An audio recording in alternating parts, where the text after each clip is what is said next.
తాళమాపు చేస్తే ఎందుకు? ఏంటి వచ్చిన కానీ గోవిందో గోవిందో బాబు బాబు బాబు అంటారేంటి? బాబోయ్ బాబోయ్ అనుకోలేదు.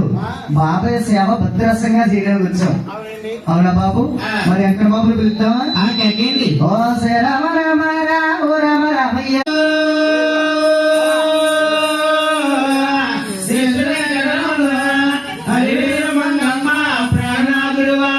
బాబు. ఇలా కేకైతే ఎక్కడ బాబు వచ్చాడా? అంటే మీరంటే సాయంత్రం 5 గంటలకు వచ్చేది కానీ. అవును. వెంకన్న బాబు గారు పొద్దున్న నుంచి వీరింట్లో ఏంటే శివతాండ వాడుతున్నారండి. పొద్దున్న నుంచినే. మరి సాములు వారు వచ్చారు కాబట్టి మన వెంకన్న బాబుకి మేలు గురుపులు కలాలి. ఆ మేలు నా తండ్రి మేలు నా